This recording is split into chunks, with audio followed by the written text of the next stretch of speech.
Hello friends, welcome you all.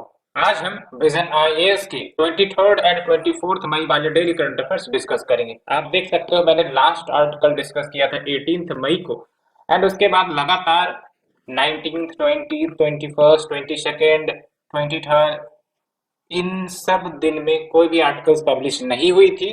That's why मैं आपको video provide नहीं कर रहा था और मैं नोटिफिकेशन के माध्यम से आपको बता भी रहा था कि विजन आईएएस ने पीडीएफ पब्लिश नहीं की है। एंड आज आप देख सकते हो 23rd एंड 24th मई वाले जो पीडीएफ है वो पब्लिश हो चुके हैं। That's why I am able to make the video of this current affairs. ठीक है। एंड एक बात और फ्रेंड्स, अब तो प्रीलिम्स के मात्र 10 डेज ही बचे हैं, तो इस 10 डेज में आप मान के चलो कि पिछले एक सालों में जितना आपको हेजिटेशन घबराहट नहीं हुआ होगा उतना 10 दिनों में हो रहा होगा। इसीलिए इन सब फीलिंग्स को आप इग्नोर करते चले, बिकॉज इन सब में कुछ भी नहीं रखा हुआ है। जैसे जैसे समय नजदीक आता है हमारी जो हड़बड़ाहट है वो बढ़ जाती है, बट आपको इसी समय पेशेंस रखनी है एंड आपको उसके लिए अपने पर भरोसा रखना है कि आपने जो भी तैयारी की है बहुत ही शिद्दत और लगन से की है एंड घबराने की कोई जरूरत नहीं है। जो भी होगा अच्छा होगा। इस पॉजिटिव माइंड के साथ आप आगे बढ़िए, बिकॉज हमारा कॉन्फिडेंस एक बहुत ही इंपॉर्टेंट रोल प्ले करता है। अगर हम कॉन्फिडेंस लूज करते हैं तो उससे हमें फायदा नहीं बल्कि नुकसान ही देखने को मिलते हैं।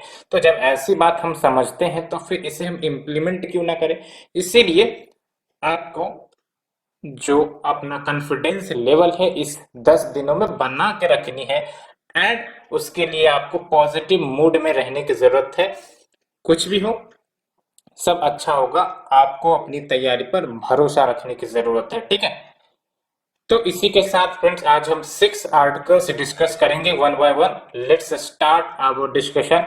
एंड इससे पहले अगर आपने हमारा यूट्यूब चैनल सब्सक्राइब नहीं किया है तो आप उसे सब्सक्राइब कर लो। टेलीग्राम चैनल पे मैं कुछ इंपॉर्टेंट इन्फॉर्मेशन शेयर करते रहता हूँ, तो आप टेलीग्राम चैनल से भी जुड़ सकते हो and we as a community member आगे इसी प्रकार से बढ़ते रहेंगे। ठीक है friends, let's start the discussion. The first article deals with scientific social responsibility guideline जो रिलीज की गई है department of science and technology के द्वारा। अब सोशल रेस्पॉन्सिबिलिटी का क्या मतलब होता है? समाज के प्रति जिम्मेदारियां। ठीक है। तो जो आपके नॉलेज वर्कर्स है, नॉलेज वर्कर्स कौन होते हैं? तो बेसिकली वैसे वर्कर्स जो नॉलेज इकोनॉमी में कंट्रीब्यूट करते हैं। Knowledge economy is the economy which is based on intellectual capital. ठीक है। तो उन्हें हम नॉलेज वर्कर्स कहते हैं, नॉलेज इकोनॉमी कहते हैं। आप होप इसको समझ गए होंगे। तो basically scientific social responsibility guidelines release की गई है। अब इस गाइडलाइंस में क्या बातें कही गई हैं वो हम डिस्कस करेंगे। तो आप देख लो, when we talk about scientific social responsibility तो एक प्रकार से ये इथिकल ऑब्लिगेशन है, नैतिक जिम्मेदारियां। किसके ऊपर? नॉलेज वर्कर्स के ऊपर कि ये वॉलंटरी कंट्रीब्यूट करें इन द सोसाइटी। ठीक है। एंड जब हम बात करते हैं नॉलेज वर्कर की तो ये कोई भी व्यक्ति हो सकते हैं जो नॉलेज इकोनॉमी में पार्टिसिपेट करते हैं in the areas of human, social, natural, physical, biological, medicinal, mathematical या फिर कोई भी sector and there associated technological domains. And जब हम बात करें साइंटिफिक सोशल रेस्पॉन्सिबिलिटी की तो इसका क्या एम होता है? तो बेसिकली एक ऐसा इकोसिस्टम तैयार करें जिसके माध्यम से जो भी हमारे एग्जिस्टिंग एसेट्स है उसका ऑप्टिमम यूज करके इंपावर करे less endowed, marginalise and exploited sections of the society को। ठीक है। और उसी के लिए कुछ की गाइडलाइंस रिलीज की गई है, लेकिन हमने सिलेबस डिस्कस नहीं किया। Let's discuss the syllabus first. When we talk about the syllabus तो आप देख लो, science and technology development and their applications and effects in everyday life. ठीक है। एंड अगर हम बात करें की गाइडलाइंस की तो देख लो, एवरी नॉलेज इंस्टीट्यूशंस उन्हें अपना इम्प्लीमेंटेशन प्लान प्रिपेयर करना पड़ेगा with consultation with an identified based institution जिसको हम कहते हैं एंकर साइंटिफिक इंस्टीट्यूशन। तो इनके साथ मिलकर बेसिकली इम्प्लीमेंटेशन प्लान तैयार करना पड़ेगा to achieve their social scientific responsibility goals. And जो भी नॉलेज वर्कर होंगे उनसे उम्मीद की जाती है कि वो कंट्रीब्यूट करें at least 10% days in a year towards this scientific social responsibility over and above their routine या फिर रेगुलर वर्क, यानी कि जो रूटीन या रेगुलर वर्क करते हैं वो तो करते ही हैं, उससे परे वो कंट्रीब्यूट कर। And next is your individual and institutional SSR activity. जो भी एक तो हो सकता है आपका इंडिविजुअल लेवल पर जो एसएसआर एक्टिविटीज है, एक है आपका इंस्टीट्यूशनल लेवल पर, ठीक है। तो जो भी ये एसएसआर एक्टिविटीज की जाएंगी उसको इंसेंटिवाइज किया जाएगा नेसेसरी बजट सपोर्ट के माध्यम से, सो दैट देश में जो साइंटिफिक सोशल रिस्पॉन्सिबिलिटी का इकोसिस्टम है वो प्रमोट हो सके। क्या बेनिफिट होगा एसएसआर का? तो एक तो ये कि जो साइंस है या फिर उससे जो बेनिफिट्स निकल कर आएंगे उसका जो डोमेन है वो एक्सपेंड होगा टू द डिफरेंट कम्युनिटीज, वो भी बेनिफिट होंगे। एंड साइंटिफिक इंटरवेंशंस देखने को मिलेगी रूरल इनोवेशन में, एंड साथ ही साथ MSME startups information sectors enterprises उन सबको मदद मिलेगी to enhance their productivity. And साथ ही साथ addressing the technology vision 2035 prerogatives and sustainable development goals, इन सब को भी अचीव करने में मदद मिलेगी, चाहे वो वाटर से रिलेटेड हो, इकोलॉजी हेल्थ सबसे रिलेटेड हो। एंड अगर हम बात करें एसएसआर के कंपोनेंट्स की, तो इसमें आपका साइंस सोसाइटी कनेक्ट ये एक पिलर आएगा, जिसके तहत जो existing and emerging society needs है ना, सोसाइटी की needs as per the time बदलती रहती है, इमर्ज होती रहती है, तो उसको मीट करना है। And we have the science connect, इसके तहत बेसिकली जो भी आइडियाज है रिसोर्सेस है वो शेयर किए जाएंगे। And we have the society science connect, इसके तहत जो कम्युनिटीज है उनके साथ कोलैबोरेशन किया जाएगा कि हम उनके नीड्स को आइडेंटिफाई करें, उनके प्रॉब्लम्स को आइडेंटिफाई करें and scientific and technological solution develop करें। एंड फॉर एग्जांपल आप देख सकते हो approach of lab to land, उसको रिप्लेस किया जाएगा by new age approach of land, जो एक्सपीरियंस पर आधारित होगा, टू लैब टू लैंड, ये आपका अप्रोच में ट्रांसफॉर्मेशन आएगी। एंड कल्चरल चेंज की बात करें तो देख सकते हो इसमें सोशल रिस्पॉन्सिबिलिटी यानी कि जो सामाजिक जिम्मेदारी वाला जो एक कल्चर होता है ना उसको इनकलकेट किया जाएगा among the individuals and institutions which practices science, so that SSR की रिस्पॉन्सिबिलिटी हर इंडिविजुअल या फिर institution which are engage in science related activity उसमें डेवलप हो सके। तो देख सकते हो कल्चरल चेंज भी प्रमोट हो सकेगी। सो फ्रेंड्स, ये हमने फर्स्ट आर्टिकल डिस्कस किया। Let's move to the second article. Ministry of culture commemorates 250th birth anniversary celebration for Raja Ram Mohan Rai। राजा राम मोहन राय एक सोशल रिफॉर्मर, जर्नलिस्ट, जो कि मॉडर्न इंडिया में देखने को मिले हैं और इनका काफी ज्यादा कंट्रीब्यूशन हमारे सोसाइटी पर रहा है। क्या कंट्रीब्यूशन रहा है वो हम डिस्कस करेंगे और यहाँ से क्वेश्चन भी प्रीलिम्स से बनते हैं, ठीक है, तो हम डिस्कस करेंगे। But before that we look at the syllabus. When we talk about the syllabus, तो सिलेबस में आपका कवर होगा, आप देख सकते हो, direct exam GS paper 1, that will your modern Indian history from about middle of the 18th century until the present, significant events, personalities, issues। तो year long celebration किया जाएगा, यानी कि ये सेलिब्रेशन कब तक चलेंगी? 22 मई 2023 तक चलेंगी, अंडर द एजेस ऑफ आजादी का अमृत महोत्सव, ठीक है। और राजा राम मोहन राय की बात करें तो ये समाज सुधारक, फिलोसोफर, एजुकेशनिस्ट, जर्नलिस्ट रहे हैं। एंड इनको basically architect of modern India भी कंसिडर किया जाता है, ये याद रखना है, architect of modern India and father of Bengal renaissance. Renaissance मतलब क्या? एक यूं कह सकते हो कि विचार में चेंज ले आना, ठीक है। तो विचारों में बदलाव लाने का प्रयास इन्होंने किया, साइंटिफिक थॉट्स इनकलकेट करने का प्रयास किया ह्यूमंस में, दैट्स व्हाई एक प्रकार से इन्हें फादर ऑफ बंगाल रेनेसां भी कहा जाता है। एंड सिग्निफिकेंट कंट्रीब्यूशंस या अचीवमेंट्स की बात करें तो ये सब कुछ बातें आपको ध्यान रखनी है, it is very very important, और ये मेंस में भी आप लिखोगे, बिकॉज कंट्रीब्यूशन क्या किया इन्होंने ये तो आपको बताना पड़ेगा। तो इस हिसाब से उन्होंने आत्मीय सभा, जिसको हम सोसाइटी ऑफ फ्रेंड्स भी कहते हैं, 1814 में सेटअप किया था और इसके माध्यम से सोशल एंड रिलीजियस रिफॉर्म की शुरुआत इन्होंने की थी। एंड ब्रह्मो समाज आपको पता ही है, ब्रह्मो मतलब गॉड एंड समाज मतलब society, that's why it is also known as society of God. तो ब्रह्मो समाज की स्टैब्लिशमेंट इन्होंने किया 1828 में एज ब्रह्मो सभा, जो कि एक सोशियो रिलीजियस रिफॉर्म मूवमेंट था। और इसके माध्यम से आपको पता होगा जो भी social evils and customs like the superstition, sati, child marriage, इन सब से ये ऑर्गेनाइजेशन फाइट करती थी, ठीक है। एंड अल्टीमेटली सफलता भी मिली इस ऑर्गेनाइजेशन को। कैसे? तो सती जो उस समय काफी ज्यादा प्रेवलेंट था, तो सती को एबोलिश किया गया लीगली 1829 में वाया ए स्पेशल लेजिस्लेशन। और उस समय विलियम बेंटिक, आपको पता होंगे कि गवर्नर थे। एंड ये आपको ध्यान रखना है कि राजा राम मोहन राय ने जो गवर्नमेंट फंड्स है उसके यूज को अपोज किया to support the schools that teaches the Sanskrit.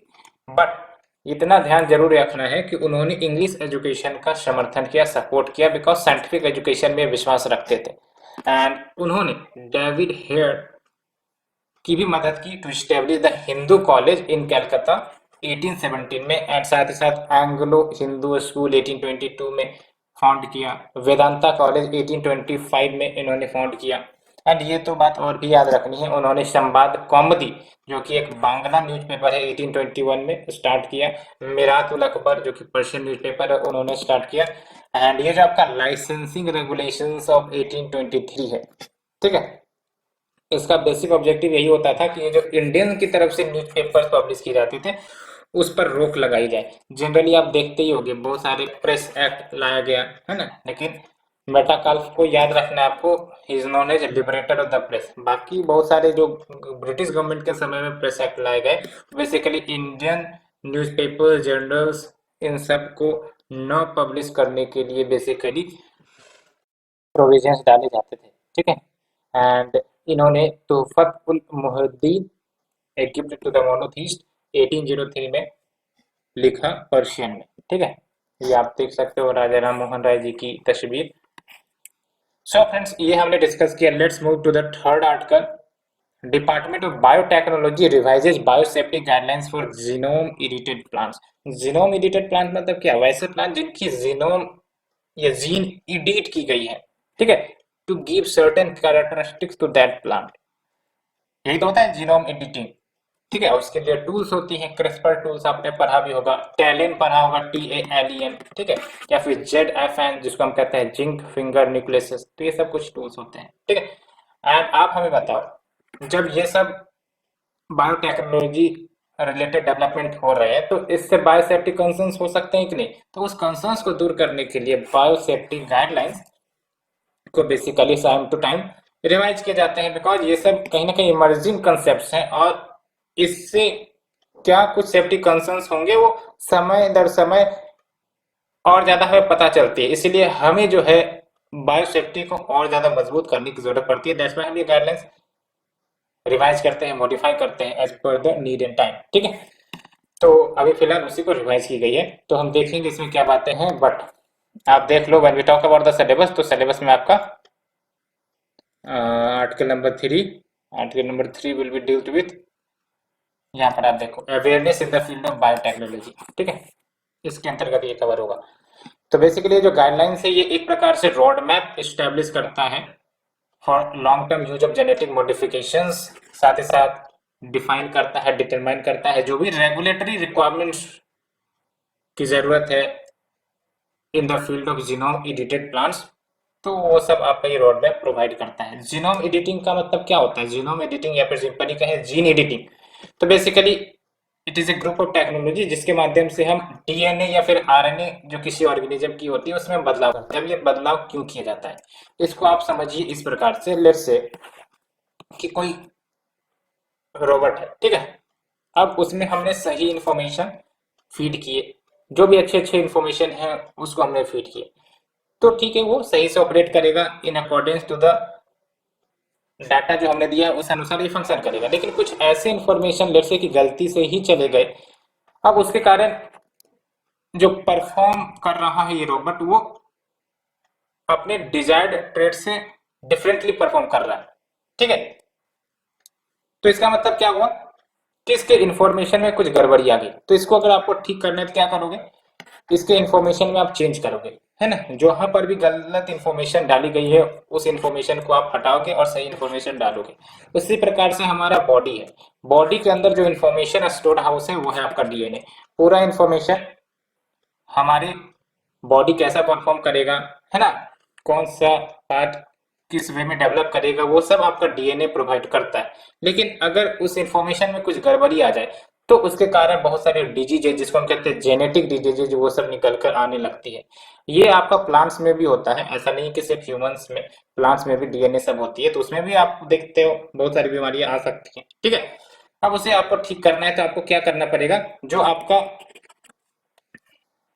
Error information है उसको हटाना पड़ेगा और उसको रिप्लेस करना पड़ेगा। इसी को हम कहते हैं जीनोम एडिटिंग या जीन एडिटिंग। इसको और ज्यादा क्लियरिटी से समझने के लिए आप ये डायग्राम देखो। ठीक है, ये मैंने ह्यूमंस के रेस्पेक्ट में देखा है, तो आपको भी पता है we as humans have a shell, है ना, and within the shell we have the chromosomes.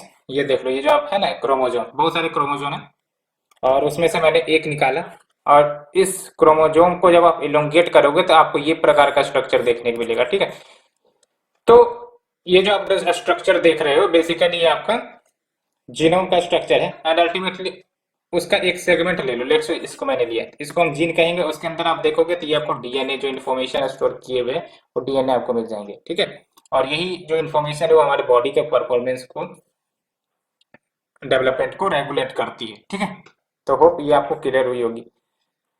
तो जीनोम एडिटिंग के बारे में मैंने आपको बता ही दिया है, और कुछ टूल्स होते हैं जिसके माध्यम से जीनोम एडिटिंग कर सकते हैं, तो इस टूल का नाम याद रखना, बिकॉज जो आपका यूपीएससी है बेसिकली ये आपका tools sometimes seen in news इस प्रकार के क्वेश्चन बना दे रही है। इस प्रकार से आई थिंक कि 2-3 क्वेश्चन तो आ ही गए, जैसे क्रिस्पर 9 के ऊपर क्वेश्चन पूछा गया था, तो देख लो ये भी आपका जेनेटिक जीन एडिटिंग टूल ही है। या फिर आप देख लो जिंक फिंगर न्यूक्लियस है, transcription activator like effector nucleus जिसको हम टैलेन कहते हैं। ठीक है, क्रिस्पर जिसके बारे में अभी मैंने बात किया, कुछ जीनोम एडिटिंग टेक्निक से ये ध्यान रखनी है आपको। एंड हम जीनोम एडिटिंग करते क्यों है प्लांट्स में, तो बेसिकली इसलिए करते हैं कि क्रॉप इंप्रूवमेंट हो सके, है ना, हो सकता है प्रोडक्शन बढ़ाई जा सके पर्टिकुलर क्रॉप की, या फिर क्रॉप न्यूट्रिशन अगर हम बढ़ाना चाहते हैं तो वो इनहांस कर सके, या फिर यूं कह सकते हो कि हम ड्राउट रेसिस्टेंस क्रॉप क्रिएट करना चाहते हैं तो वो भी हम कर सकते हैं। ठीक है, तो ये आपके कॉमन यूजेज है प्लांट्स में। बट ये जो गाइडलाइंस लाई गई हैं ये एग्जेम्प्ट करता है जीनोम एडिटेड प्लांट्स जो फॉल करती हैं under the categories of site directed nucleus. और साइट डायरेक्टेड न्यूक्लियस में आप देख सकते हो SDN1 SDN2 इसको एग्जेम्प्ट करता है from the manufacture use import export storage of hazardous microorganism genetic engineering organism of cells rules 1989, इससे ये एग्जेम्प्ट करता है। और ये रूल फ्रेम की गई है बेसिकली एनवायरमेंट प्रोटेक्शन एक्ट 1986 के तहत। और क्यों एग्जेम्प्ट किया गया है, इट इज ऑल बिकॉज कि जो भी जेनेटिक मॉडिफाइड क्रॉप्स होते हैं अब उसके अप्रूवल के लिए काफी ज्यादा प्रोसेस करनी पड़ती है जो काफी ज्यादा टाइम कंज्यूमिंग होती है, तो इस लॉन्ग प्रोसेस को अवॉइड करने के लिए बेसिकली ये एग्जेम्पशंस बेसिकली दिया गया है। ठीक है, एंड क्या सिग्निफिकेंस है इस न्यू गाइडलाइंस का, तो इंडिया की जो रेगुलेटरी फ्रेमवर्क है उसको अलाइन करता है with the other mega food producing countries, and साथ ही साथ प्रोडक्ट डेवलपमेंट कमर्शियलाइजेशन को इंकरेज करता है to help raise the farmers income, and जो क्रॉप जेनेटिक डेवलपमेंट है उसको भी स्पीड अप करता है through a faster breeding process.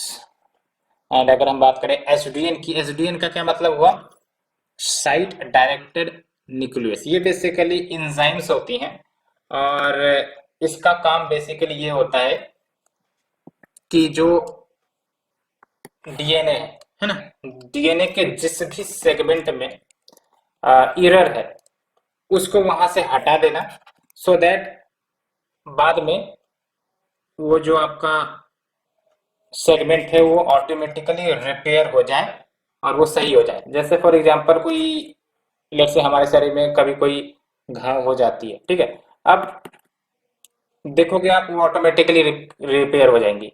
तो उसी प्रकार से ये जो आपका एसडीएन होते हैं ये बेसिकली एंजाइम्स होते हैं जो क्या करेंगे, एरर डीएनए को रिमूव करेंगे, क्लीव करेंगे, एंड अल्टीमेटली बाद में जो ऑर्गेनिज्म है वो नेचुरली उसको रिपेयर या रिकवर कर लेगा। And depending on the nature of the edit इसको डिवाइड किए जाते हैं 3 कैटेगरीज में, SDN1 SDN2 SDN3। एंड जो SDN1 एंड SDN2 वाली कैटेगरी है इसमें कोई एलियन जेनेटिक मटेरियल का इस्तेमाल नहीं किया जाता है, इसलिए जो इंड रिजल्ट होते हैं वो इनडिस्टिंग्विशेबल होते हैं, नॉन डिफरेंट होते हैं from the conventionally breed crop variety. And on the other hand जो SDN3 प्रोसेस है इसमें आपका फॉरेन ऑरिजिन के जीन्स को इन्वॉल्व किया जाता है। ठीक है, सो फ्रेंड्स ये हमने डिस्कस किया। Let's move to the next article. India joins US led Indo Pacific economic framework for prosperity, IPEF को भारत ने ज्वाइन किया है। तो ये जो आपका सिलेबस है, सबसे पहले बात तो सिलेबस ही डिस्कस करेंगे। When we talk about the syllabus, तो ये कवर होगा आपका इफेक्ट ऑफ पॉलिसीज, ये bilateral regional global groupings and agreements involving India and affecting India interest, ये होगा। ठीक है, तो जो आईपीईएफ है यानी कि Indo Pacific economic framework for prosperity, इसका बेसिक ऑब्जेक्टिव इकोनॉमिक पार्टनरशिप को स्ट्रेंथन करना है among the participating country with in objective कि किस प्रकार से हम resilience, sustainability, inclusiveness, economic growth promote करें in the Indo Pacific region. अन्य नेशन जिन्होंने ज्वाइन किया इसे तो ऑस्ट्रेलिया है, ब्रुनोई है, इंडोनेशिया है।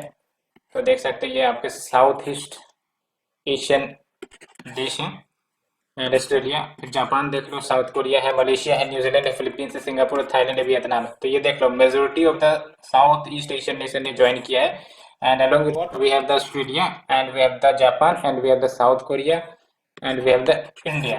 ठीक है, and together these countries 40% of the world GDP को रिप्रेजेंट करते हैं।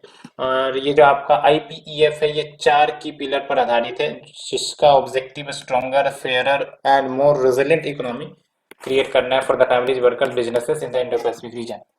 एंड जो आईपीईएफ है इसका बेसिक एम ये है कि cooperation, stability, prosperity, development and peace को प्रमोट किया जाए within the region via establishing the new rules of commerce, so that हम इकोनॉमिक पार्टनरशिप को और ज्यादा स्ट्रेंथन कर सके among the participating countries and free and open Indo Pacific को बिल्टअप करें जो कनेक्टेड हो, प्रॉस्पेरस हो, सिक्योर हो, एज वेल एज रेजिलिएंट हो and have sustainable as well as inclusive economic growth। and along with आप देख सकते हो सप्लाई चेन्स को और ज्यादा रेजिलिएंट बनाना है, सो दैट कोई भी अगर इवेंट है जो निगेटिवली अफेक्ट कर रहा है सप्लाई चेन को तो वो इस पर ज्यादा असर ना कर सके, thereby protecting against costly disruptions that lead to the higher prices for consumer। Supply chain resilient मतलब क्या कि जैसे फॉर एग्जांपल अभी ग्लोबलाइजेशन वाला वर्ल्ड है, तो जो भी हम प्रोडक्ट्स हमारे देश में आती है वो डिफरेंट वर्ल्ड से आती है। ठीक है, अब बताओ कि जहां से हम इंपोर्ट कर रहे हैं, ठीक है, अब वो सप्लाई करना ही बंद कर दे तो क्या होगा, डिसरप्शन हो जाएगी, इन्फ्लेशन हो जाएगा, है कि नहीं। तो इसी कहते हैं सप्लाई चेन डिसरप्शन, इसलिए इसे रेजिलिएंट होना जरूरी है। ठीक है, और देख सकते हो with the China increasing its economic help in the Indo Pacific, अपना प्रेजेंस चाइना इंडो पैसिफिक में बढ़ा रहा है। दैट्स व्हाई जो आईपीईएफ है ये एक अल्टरनेटिव प्रोवाइड करेगा to the China and it will also help in restoring the US influence in this Indo-Pacific region because आपको ही पता है ट्रांस पैसिफिक पार्टनरशिप से तो एग्जिट कर लिया था यूएस ने, which was a free trade agreement among the major countries which borders the Pacific Ocean। तो ये हमने डिस्कस किया फ्रेंड। और ये 4 पिलर्स क्या है आप देख लो, ट्रेड है, सप्लाई चेन है, clean energy, decarbonisation and infrastructure, and आप देख लो tax and anti corruption. So friends इसे डिस्कस करने के बाद let's move to the next one. Supreme Court panel report on action against encounter cops में पुट तेलंगाना इन इवेंट। तो basically आपने सुना भी होगा 2019 का इंसिडेंट जहां पर जो 4 रेप एक्यूज्ड थे उसका पुलिस के द्वारा इनकाउंटर किया गया था इन द सेल्फ डिफेंस। तो अभी बेसिकली कुछ रिपोर्ट वहां से निकल कर आए हैं। तो सबसे पहले हम सिलेबस देख लेते हैं। When we talk about the syllabus तो देख लो mechanism, laws, institutions, bodies constituted for the protection and betterment of vulnerable section, इसके अंतर्गत कवर होगा। तो जो जस्टिस वीएस शिरपुकार कमीशन है जो सेटअप किया गया था सुप्रीम कोर्ट के द्वारा ही, सो दैट वो प्रोव कर सके जो डेथ हुई थी 4 रेप एक्यूज्ड की इन द 2019, तो उन्होंने रिकमेंड किया है कि मर्डर चार्जेस लगाए जाएं against the officials which was involved in the एलिज्ड encounter. तो बेसिकली इनकाउंटर क्यों हुआ था, तो उस समय आप याद करो पब्लिक काफी ज्यादा भड़क गई थी। It was a pressure from the public कि इंस्टेंट जस्टिस प्रोवाइड किया जाए टू द एलिज्ड रेपिस्ट। तो पुलिस ने तो बेसिकली आपको पता है कि सेल्फ डिफेंस में इनकाउंटर किया था, ऐसा उनका कहना था। जबकि सिविल सोसाइटी का कहना है कि it was an act of extra judicial killing. And extra judicial killing की अगर हम बात करें तो इसका मतलब क्या हुआ कि हम किसी पर्सन को किल करते हैं by person which is at official position without following any legal process, है ना। इसी को कहेंगे एक्स्ट्रा जुडिशियल किलिंग, जब हम जो लीगल प्रोसेस है उसको फॉलो नहीं करते हैं तो उसको हम कहेंगे एक्स्ट्रा जुडिशियल किलिंग। एंड देख लो आप section 149 of the code of CrPC 1973 police को वैसे अलाउ करता है कि वो एक्ट कर सकते हैं in the best of its ability to prevent the commission of any cognizable offences protecting from encounter killings. तो अब एक्स्ट्रा जुडिशियल किलिंग भारत में क्यों हो रही है, तो आप भी देख सकते हो prevalence of corruption is increasing day by day, flawed policing, lack of trust in the criminal judicial system and frustration देख सकते हो because of the unnecessary delay, क्योंकि जस्टिस नहीं मिल पाती, and with the misuse abuse of judicial processes. तो ये सब कुछ रीजंस है। कंसर्न्स क्या है over the extra judicial killing, तो एक तो ये कंसर्न होंगे ही होंगे कि फंडामेंटल राइट्स का ये वायलेशन है। आर्टिकल 14, 21, 22, 21 आपको पता है, right to life and personal liberty, and it also undermine the principle of natural justice and arbitrary power कहीं ना कहीं है पुलिस को दे देती है। And it also diverse the attention from the key issues की कहीं ना कहीं जो हमारा वीक क्रिमिनल जस्टिस सिस्टम के लूप होल्स है उसको सुधारने की जरूरत है। तो ये सब जो अटेंशन वो डाइवर्ट हो जाती है। And supreme court in PUCL versus state of Maharashtra case 2014 and national human rights commission, इन्होंने कुछ गाइडलाइंस भी फ्रेम की थी जो फॉलो किए जाने हैं अगर कस्टडी डेथ देखने को मिल रही है for establishing the accountability. So friends ये हमने डिस्कस किया। सो फ्रेंड्स इसे डिस्कस करने के बाद let's move to the next article, 9th edition of international labour organisation monitor on the world of work, ये रिलीज की गई है। तो क्या की बातें हुई हैं इसमें हम डिस्कस करेंगे, but first of all we look at the syllabus. तो when we talk about the syllabus इसमें आप देख लो article number 6 where it is,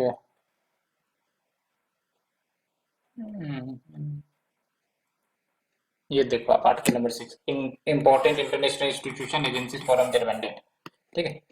तो क्या की हाईलाइट है इस रिपोर्ट के, देख लो। तो जो नंबर ऑफ वर्कड आवर्स है वो ग्लोबली ड्रॉप हुई है। इसका क्या इंडिकेशन है, इसका इंडिकेशन ये हुआ कि जो कहीं ना कहीं जो jobs at the global level उसकी कमी है, ठीक है। तो देखो आप number of hours worked globally drop हुआ है फर्स्ट क्वार्टर ऑफ 2022 की बात करें तो 3.8% below the pre crisis benchmark, और ये कहीं ना कहीं इक्वल है to the deficit of 112 million full time jobs. इसका मतलब ग्लोबल लेवल पर कहीं ना कहीं अनएम्प्लॉयमेंट के कंसर्न दिख रहे हैं। एंड ये भी आप देखो इनफॉर्मल वुमेन वर्कर्स उसको ज्यादा परेशानियां हुई हैं then the male counterparts. कैसे, तो सेकेंड क्वार्टर ऑफ 2020 की बात करें तो जो नंबर ऑफ वुमेन है इन द इनफॉर्मल एम्प्लॉयमेंट ये 24% जो डिक्लाइन हुई थी related to the pre covid crisis या प्री क्राइसिस सिचुएशन, क्योंकि 2020 में तो आपको पता है ना कोरोना क्राइसिस आ गया था, तो उसके कारण जो आपका वुमेन की संख्या है इन द इनफॉर्मल एम्प्लॉयमेंट 24% से डिक्लाइन हुई थी with respect to the pre crisis situation, जबकि मैन के कंपेरिजन में बात करें तो मैन का सिर्फ 18% डिक्लाइन हुआ था। और 2021 में 3 आउट ऑफ 5 वर्कर्स उन देशों में रहते हैं जहां पर लेबर इनकम्स जो है वो उस लेवल तक नहीं पहुंचा है अभी भी which was seen in the fourth quarter of 2019, यानी कि अभी अगर फिर से वर्कर्स ज्वाइन भी किए हैं तो जो पहले उनको इनकम्स मिलती थी बिफोर द कोविड क्राइसिस, कहीं ना कहीं 3 आउट ऑफ 5 वर्कर्स को वो इनकम नहीं मिल रही है। एंड ये जो रिपोर्ट है it spells out several measures as a way forward कि क्या आगे करना चाहिए। तो एक तो ये है कि आईएलओ का जो ग्लोबल कॉल टू एक्शन है फॉर ह्यूमन सेंटर रिकवरी, तो इसके अनुसार आपको चलने की जरूरत है, as well as ILO led UN initiative जिसका नाम है आपका global accelerator for jobs and social protection. तो कुछ सजेशन है तो देख सकते हो, टाइमली एंड इफेक्टिव सपोर्ट दो सो दैट परचेजिंग पावर जो है लेबर इनकम का उसको मेंटेन कर सके, एंड जो हार्ड हिट ग्रुप्स हैं यानी कि जो सबसे ज्यादा प्रभावित हुए हैं as well as the sectors उनको मदद की जाए, particularly the vulnerable workers and those जो ट्रांजिट कर रहे हैं from the informal to formal economy, तो उनको कहीं ना कहीं असिस्टेंस प्रोवाइड करने की जरूरत है। साथ ही साथ long term well design sectoral policies लाई जाए जो प्रमोट करे creation of decent and green job, support sustainability and inclusiveness and assist the enterprises MSME specially because MSME को काफी ज्यादा नुकसान हुआ है। एंड इंडिया की तरफ से बहुत सारे इनिशिएटिव लाए गए थे एमएसएमई के लिए, क्रेडिट गारंटी स्कीम आपने सुना भी होगा, है ना। ये जो global call to action for a human centre recovery है, ये clear and comprehensive way provide करता है कि कैसे हम कंट्रीज को इनेबल कर सके to convert to moral and political aspiration of living no one bend, कि कोई भी पीछे न छूटे, है ना। And global accelerator for jobs and social protection, इसका क्या काम है?